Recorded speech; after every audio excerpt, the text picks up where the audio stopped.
Apakah sekarang Allah bersama kita? Apakah Allah meliputi kita? Apakah kita perlu mencari Dia? Kenapa kita tidak bisa menyaksikannya? Ada penghalang. Kenapa suara Dia tidak terdengar oleh kita? Terlalu bising oleh suara-suara ego kita, diri palsu kita. Selama ini miskin takdir. Betul? Rezeki susah takdir. Sakit takdir. Bayangkan, sepanjang kamu menganggap Allah itu sumber segala keburukan, kata Allah, aku bergantung sangkaan kamu. Apakah kesadaran tertinggi itu pemberian semesta? Ya. Apakah kesadaran tertinggi itu sekarang sudah disediakan oleh Allah? Sudah. Lalu kenapa kita tidak sadar? Karena ada yang menutupinya. Singkirkan tutupnya ya Allah. Kalau disingkirkan tutupnya luar biasa. Makanya pantas kata Nabi Muhammad, al-iman tasdikun bil qalbi. Iman itu membuka tabir sebetulnya. Iman itu menyingkirkan semua penghalang.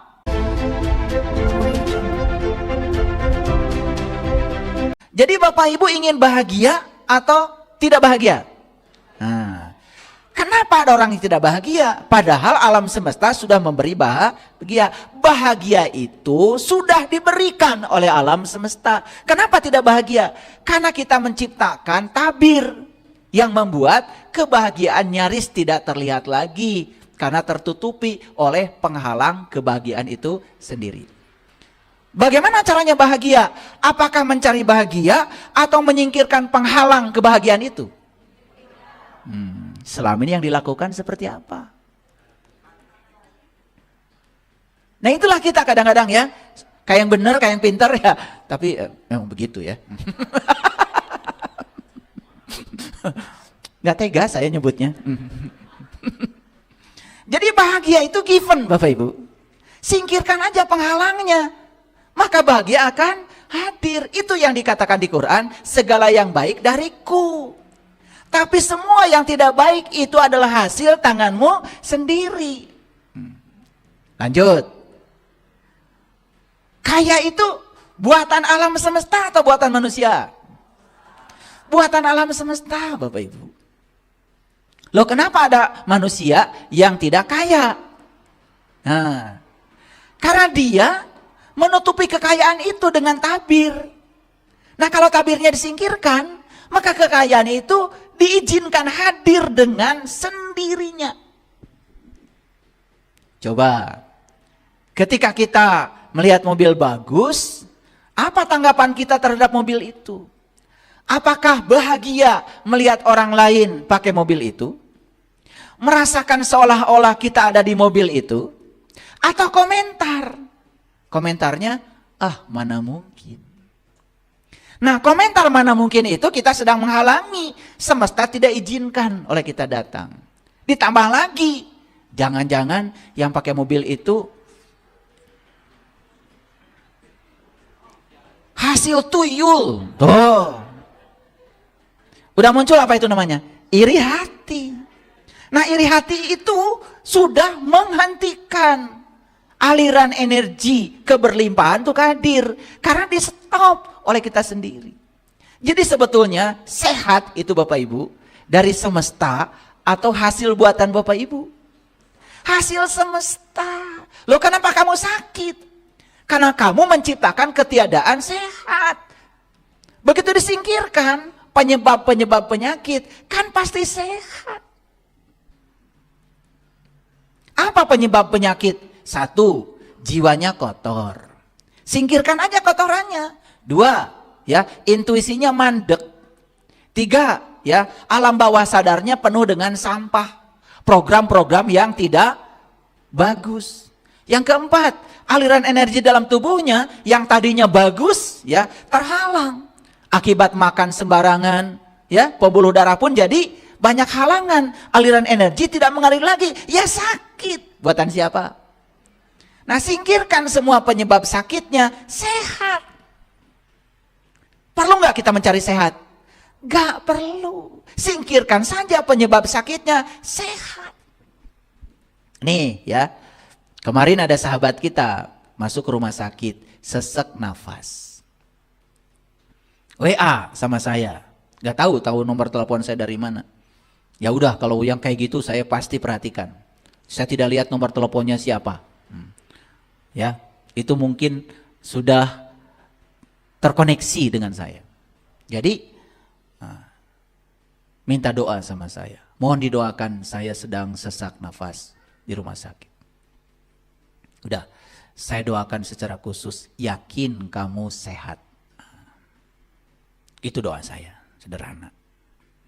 Tapi WA lagi, kenapa ya Allah membuat saya sakit?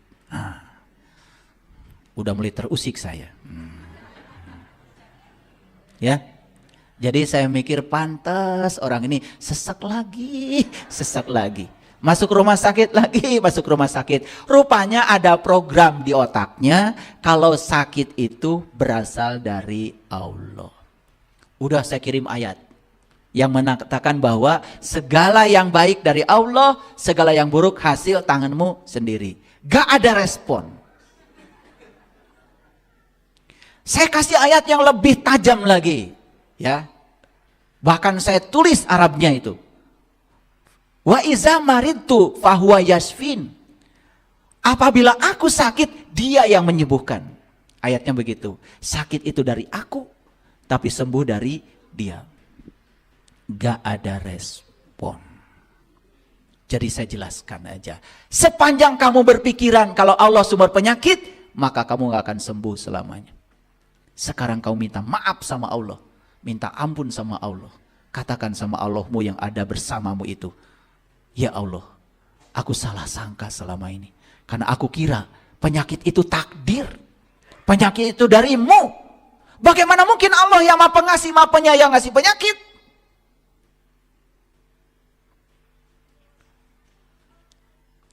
Lalu dia mengakui ketidaktahuannya. Mohon maaf ayah, saya tidak tahu. Bukan minta maaf sama saya, gak penting.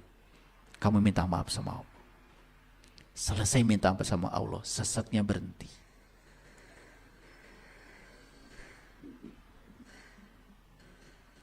Selama ini miskin takdir. Betul? Rezeki susah takdir. Sakit takdir. Bayangkan, sepanjang kamu menganggap Allah itu sumber segala keburukan, kata Allah, aku bergantung sangkaan kamu. Gak akan keluar dari situasi itu. Bapak Ibu, ayat yang mengatakan segala yang baik dari Allah, segala yang buruk dari hasil tanganmu sendiri, itu membuktikan bahwa singkirkan aja semua hal yang membuat yang baik-baik dari Allah itu tidak diizinkan datang pada kita. Dia akan datang dengan sendirinya secara otomatis. Wah, ini udah saya bukakan rahasia yang luar biasa ini. Itulah ya, kita ini terlalu sibuk. Dan kalau sibuk kan sukses katanya.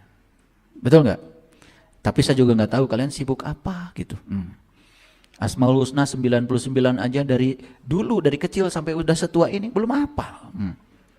Padahal kalau kita mau mikir ya, 99 itu kalau sehari satu aja, hari ini saya Ar-Rahman aja. Ar-Rahman, Ar-Rahman, Ar-Rahman. Besok Ar-Rahim, lusa Al-Malik, lusa lagi Al-Qudus.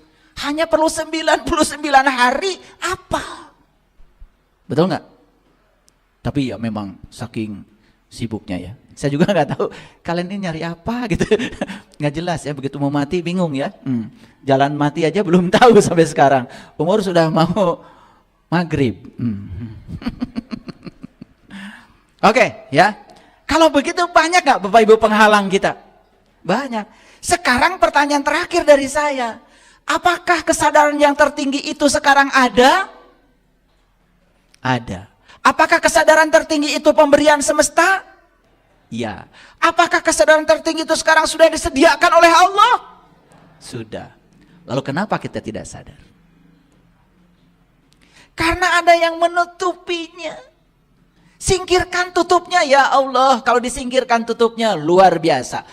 Makanya pantas kata Nabi Muhammad, al-iman tasdikun bil qalbi. Iman itu membuka tabir sebetulnya.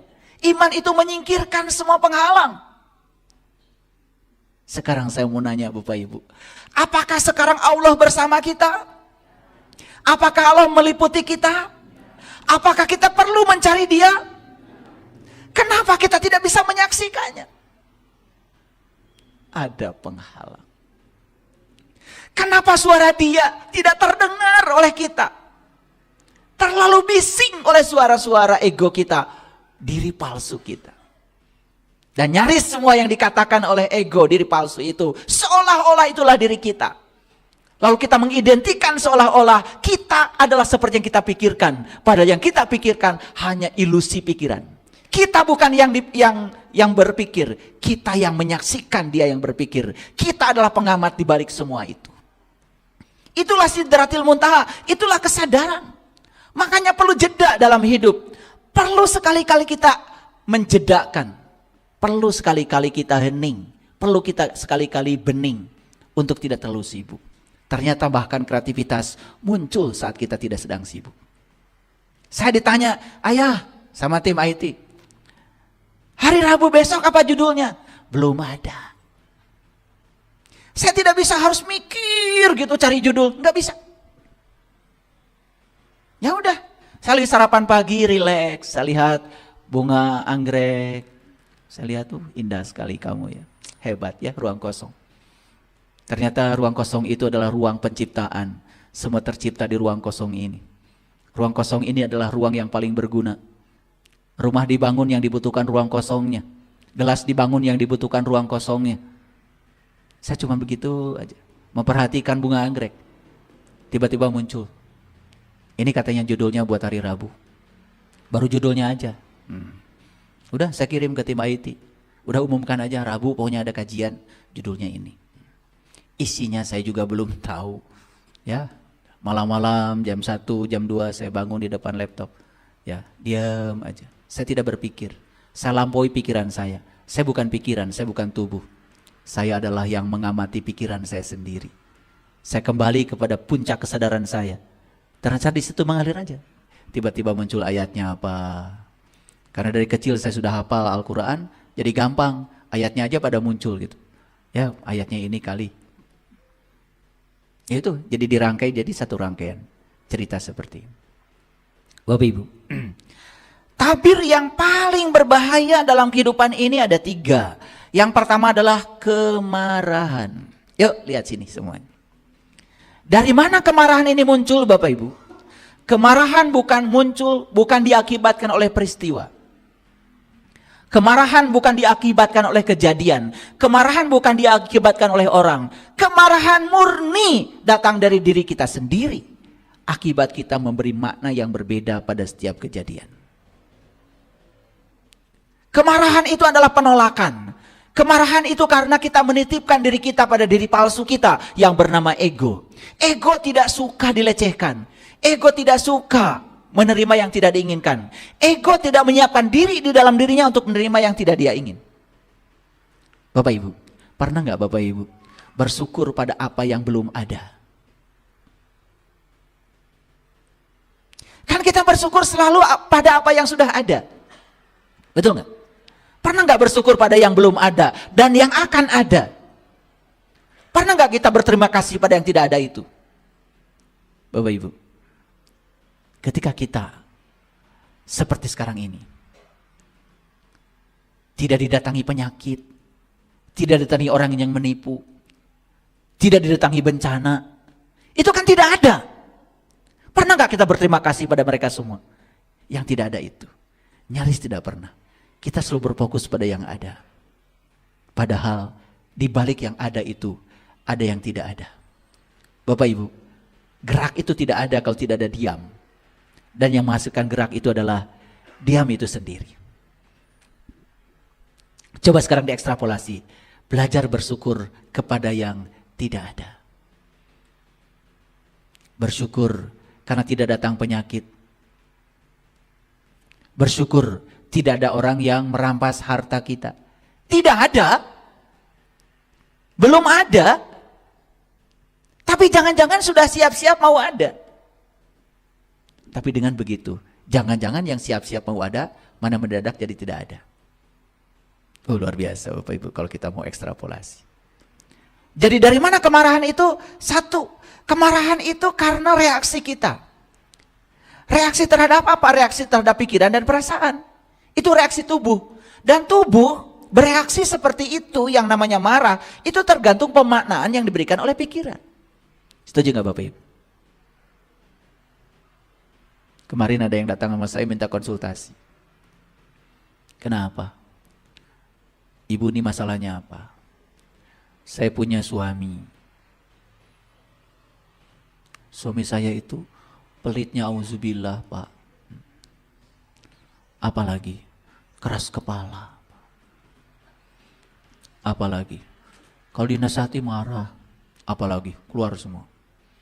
Terakhir saya bilang, sudah cukup ya cerita keburukan suami pada saya aja. Jangan ceritakan lagi pada yang lain. Kan maunya suami baik, tapi yang diceritakan semua keburukannya. Apa tidak ada dari tadi cerita suami kamu itu baiknya sedikit pun? Coba ceritakan suami kamu itu, masa gak ada baiknya? Akhirnya saya tutup cerita keburukannya, ternyata kebaikannya banyak. Tapi karena fokus pada keburukannya, maka cerita tentang keburukan itu menjadi tabir. Sehingga kebaikannya nyaris tidak terlihat. Padahal kebaikannya banyak. Luar biasa, pengen suaminya baik, yang diceritakan keburukannya. Saya bilang cukup. Sama saya aja. Siapa teman bicaramu di rumah? Anak-anak. Jadi kalau cerita dengan anak-anak gimana? Ya ceritain kayak tadi. Bapakmu itu pelit, keras kepala, gampang marah. Dan anak-anaknya itu ngasih label sama bapaknya. Bapaknya yang tadinya baik dikasih label, menguat energinya. Hukum fisikanya, kemana kita memfokuskan pikiran, ke situ energi mengalir. Saya bilang sama ibu itu sebelum pulang, minta maaf sama suamimu. Kenapa? Karena kamu yang membuat suamimu tambah pelit. Kamu yang membuat suamimu tambah kasar. Kamu yang membuat suamimu semakin tidak baik. Kamu yang ngasih label pada suamimu. Kamu yang mendoakan suamimu seperti itu. Mau doa, ya Allah baikan suami saya. Gak laku. Bapak Ibu perhatikan saya. Ini penting untuk saya sampaikan. Allah tidak akan mengabulkan apa yang kita inginkan. Tapi Allah akan mengabulkan langsung, cepat, apa yang kita yakini. Allah tidak akan mengabulkan apa yang kamu mau, apa yang kamu ingin. Tapi Allah akan mengabulkan secepat kilat apa yang kamu yakini. Karena kita yakin suaminya pelit, ya sudah, pelit. Padahal pengen suaminya berubah. Loh kok saya ngomong gini ya, kayaknya di sini banyak yang kayak gitu ya. Ya udah nggak apa-apa. Pasti nyambung lah. Jadi ngerti sekarang kemarahan. Dari mana marah itu datangnya? Kemarahan itu sebetulnya membuktikan bahwa di dalam diri kita masih ada energi itu. Nah, orang yang dihadirkan yang membuat kita marah itu sebetulnya kayak saklar. Dia dihadirkan dengan tujuan untuk mengingatkan kita bahwa di dalam diri kita masih ada energi itu. Itu saja sebetulnya. Bahkan kita melampiaskan kemarahan pada orang lain. Kekesalan itu artinya ya ketika ada orang yang membuat kita kesal, bukan harus diserang orang itu. Itu sedang mengingatkan, semesta mengingatkan bahwa dalam dirimu masih ada energi itu dan kamu belum selesai dengan diri kamu sendiri. Bapak Ibu kalau semua orang begitu, udah aman. Jadi sekarang mengerti, kemarahan dari siapa? Dari kejadian, dari peristiwa, atau dari diri yang belum selesai? Yes. Kemarahan itu karena kita masih dikuasai oleh keakuan kita sendiri. Kemarahan itu muncul karena sebetulnya yang dominan dalam diri kita bukan kesadaran. Tetapi diri palsu kita, ego kita. Di mana kesadaran? Kesadaran sedang tertutup oleh tabir yang bernama ego dan keakuan itu. Jadi kalau begitu saya bertanya sekali lagi, apakah kesadaran murni itu perlu dicari? Tidak. Dia sudah menunggu kamu sekarang. Dia sedang menunggu kamu, sudah rindu untuk diungkapkan olehmu. Sudah menunggu semuanya Bapak Ibu. Keberlimpahan sedang menunggu. Rezeki yang berlimpah sedang menunggu. Kesehatan sedang menunggu. Kebahagiaan sedang menunggu. Semuanya sedang menunggu. Hanya menunggu diizinkan. Buka tabir. Saya berulang kali menyampaikan ini. Begitu kita percaya bahwa kita akan punya beras kalau punya uang, kita akan terus mencari uang. Kenapa tidak di bypass saja? Punya uang, gak punya uang, beras pasti ada. Bypass aja. Kan tidak ada orang yang makan uang. Betul?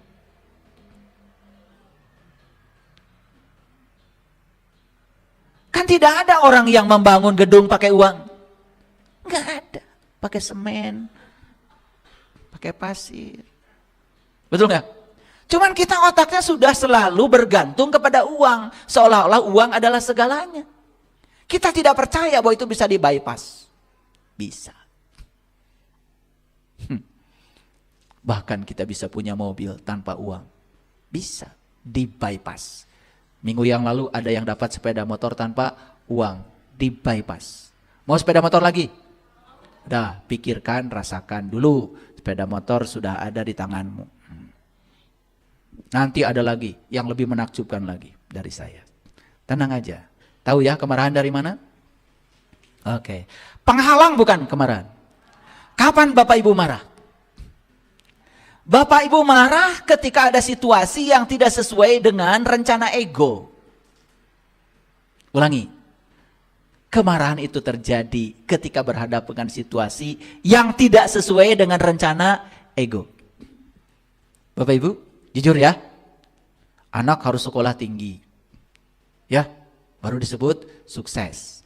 Kalau sekolahnya tidak tinggi, disebut gagal. Siapa yang ngasih judul itu? Buatan siapa itu? Sehingga dipaksa anak harus sekolah tinggi. Padahal anak ini tipe otaknya bukan tipe logik. Tipe otaknya tipe action. Tipe otaknya tipe emosi. Tipe otaknya tipe master. Bukan tipe logik. Dipaksa oleh kita. Malah anak sakit. Malah anak stres. Tapi karena ego selalu begitu. Seolah-olah kesuksesan itu seperti yang dibicarakan banyak orang. Makanya ketika anak tidak mau sekolah, langsung kita merasa gagal mendidik anak. Begitu? Buatan siapa? Buatan ego. Kalian lalu marah pada anakmu itu. Memalukan. Dianggap ketika anak tidak mau sekolah, dianggap seolah-olah status sosial kita turun begitu. Padahal anak ini dipersiapkan oleh Allah, bukan dipersiapkan oleh kamu. Sistem pendidikan kita pun memaksa agar seluruh anak seperti yang dimaui oleh guru dan sekolah. Anak harus mengikuti seperti yang diinginkan kurikulum. Ketika anak itu kritis, kreatif, disebut anak pembangkang. Bahkan dikeluarkan dari sekolah. Bayangkan, di dunia pendidikan pun kebodohan sudah sedalam itu.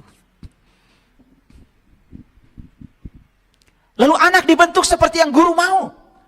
Dan kalau anak mengikuti apa yang dikatakan guru, seolah-olah itu anak yang penurut, dikasih nilai besar. Ketika anak membangkang, ketika anak itu kreatif, tidak sesuai dengan pendapat guru, disalahkan, gurunya marah. Bayangkan. Harusnya kan dihargai. Tidak ada pemenang hadiah Nobel kalau semua orang hanya mengulang-ulang pikiran yang sama. Coba Bapak Ibu, kalau setiap benda berbenturan dengan dinding pasti mantul, sudah kita setuju. Tapi ada orang yang berpikir, kayaknya tidak begitu deh. Karena benda adalah ruang kosong, dinding adalah ruang kosong. Harusnya ada energi tertentu yang terkuantisasi. Pada tingkat energi itu, di mana benda bisa menembus dinding.